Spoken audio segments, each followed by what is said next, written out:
দাঁড়িয়ে আছে যারা বলে থাকেন বিভিন্ন সময় যে কোরবানি করার চেয়ে সদকা করা উত্তম। কিভাবে বলেন তারা? তারা বলেন যে সমাজের মধ্যে এমন কিছু মানুষ আছে, যেমন এমন এক সমাজ এসেছে মানুষ অসহায়, বন্যার কবলিত মানুষ, ঘর বাড়ি ইত্যাদি কিছু নাই, তাদেরকে কোরবানি করা আছে, তাদের ঘর বাড়ি করে দেওয়া উত্তম।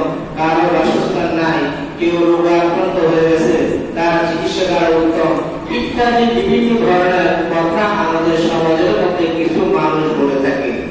এর উত্তরকে আল্লাহ রাসূল সাল্লাল্লাহু আলাইহি ওয়াসাল্লাম হাদিস শরীফের মধ্যে বলেন, মান আমিলা আতামিন মিন আমালিন ইয়াউমিন নাহরি আহবা ইলাল্লাহি মিন রাবিত তামি ইন্নাহু লা ইয়াতি ইয়াউমাল কিয়ামাতি বিকুরুহিহা ওয়া আশআরিহা ওয়া আslabiha wa anna at-tamalla yaqa'u min Allah bimakanin qabla an yaqa'a min al-ardi fatihu biha nafsa।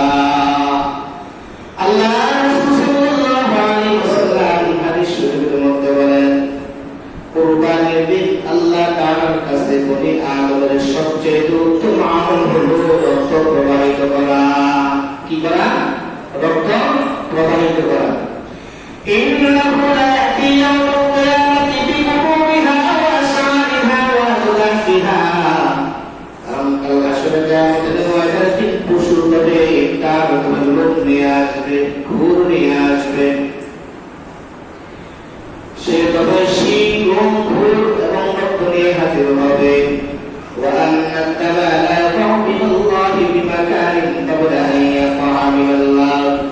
আর কুরবানির রক্ত জমিনে পড়ার আগে আল্লাহ পাক রব্বুল আলামিন ওই ব্যক্তির কুরবানিকে কবুল করে নেবেন। সুবহানাল্লাহ।